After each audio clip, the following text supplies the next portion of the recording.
മക്കളെ നമ്മളെ ഗ്രാവിറ്റേഷൻ എന്ന് പറഞ്ഞ ചാപ്റ്ററിനകത്തുള്ള കുറച്ച് 1 മാർക്ക് ക്വസ്റ്റ്യൻസ് നോക്കിയാലോ. ഫസ്റ്റ് ക്വസ്റ്റ്യൻ എന്താണ്? The acceleration due to gravity dash with increase in altitude അല്ലേ. ഓൾട്ടിറ്റ്യൂഡ് കൂടുമ്പോൾ ആക്സലറേഷൻ ഡ്യൂ ടു ഗ്രാവിറ്റി എന്ത് ചെയ്യും? ഡിക്രീസ് ചെയ്യും അല്ലേ. എന്താ ചെയ്യാ?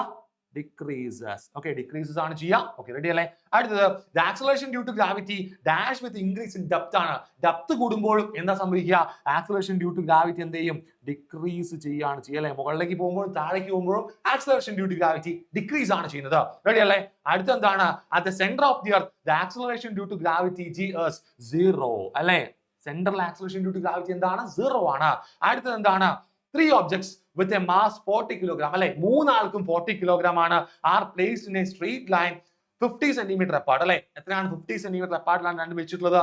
what is the net gravitational force at the center object due to the other two അല്ലെ. സെന്ററിൽ വെച്ചിട്ടുള്ള ഒബ്ജക്റ്റിന് ആ രണ്ട് മാസുകളുമായിട്ട് ഉണ്ടാക്കുന്ന നെറ്റ് ഫോഴ്സ് ആണ് ചോദിച്ചത്. എല്ലാവർക്കും ഒരേ മാസ് അല്ലേ. അങ്ങനെയാണെങ്കിൽ ഇവർ പ്രൊഡ്യൂസ് ചെയ്യുന്ന രണ്ട് ഫോഴ്സ് അല്ലെ, രണ്ട് സൈഡിലെ ഒബ്ജക്റ്റും ഈ സെന്ററിലുള്ള മാസിലേക്ക് പ്രൊഡ്യൂസ് ചെയ്യുന്ന ഫോഴ്സ് സെയിം ആയിരിക്കും. സോ നമുക്കറിയാം ഗ്രാവിറ്റേഷൻ ഫോഴ്സ് എന്തെന്ന ഒരു ആക്ഷൻ റിയാക്ഷൻ പെയർ ആണ്. നിങ്ങൾ അതിനെ എന്തിൽ പഠിച്ചിട്ടുണ്ടാവും? പ്രോപ്പർട്ടീസിൽ പഠിച്ചിട്ടുണ്ടാവും. So equal and opposite force അല്ലേ. സോ അവിടെ നെറ്റ് ഫോഴ്സ് എന്തായിരിക്കും വരിക? 0 ആയിരിക്കും വരിക. സോ 0 ആയിരിക്കും അവിടുത്തെ എന്ത് വരിക? നെറ്റ് ഫോഴ്സ് വരിക. സോ നെറ്റ് ഫോഴ്സ് അല്ലേ എഫ് നെറ്റ് ഈക്വൽ നമുക്ക് എന്ത് പറയാം? 0 ആണെന്ന് പറയാം. ഓക്കെ, 0 എന്ന് നമുക്ക് എഴുതാം. 0 റെഡി അല്ലേ? അടുത്ത ക്വസ്റ്റ്യൻ എന്താണ്? Acceleration due to gravity is independent of dash അല്ലേ. ആരെയാണ് ഇത് ഇൻഡിപെൻഡന്റ് ആയിട്ട് വരുന്നത്?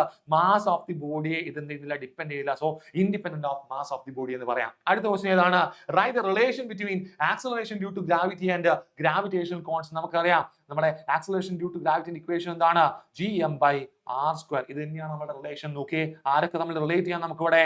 യെസ്, നമ്മുടെ ആക്സലറേഷൻ ഡ്യൂ ടു ഗ്രാവിറ്റിയും ഗ്രാവിറ്റേഷൻ കോൺസ്റ്റന്റ് നമുക്ക് എന്ത് ചെയ്യാം? റിലേറ്റ് ചെയ്യാം. അടുത്ത ക്വസ്റ്റ്യൻ ഏതാണ്? The value of acceleration due to gravity maximum at എവിടെയാണ്? എവിടെയാണ് മാക്സിമം ആയിട്ട് വരുന്നത്? മാക്സിമം അറ്റ് പോൾസ് ആണ് ആൻഡ് മിനിമം അറ്റ് എന്താണ്? ഇക്വേറ്റർ ആണ്. റീസൺ എന്താണ്? പോളിലേക്ക് റേഡിയസ് കുറവാണ്. റേഡിയസ് കുറയുമ്പോൾ ആക്സലറേഷൻ ഡ്യൂ ടു ഗ്രാവിറ്റി കൂടുന്നു.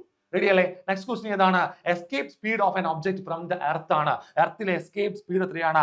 11.2 km/s ആണ്. റെഡി അല്ലേ? സോ ഇത്രയും ക്വസ്റ്റ്യൻ നിങ്ങൾ എന്ത് ചെയ്യുക? ഗ്രാവിറ്റേഷനിൽ 1 മാർക്കിന് ആലോചിച്ച് വെച്ചോളാം.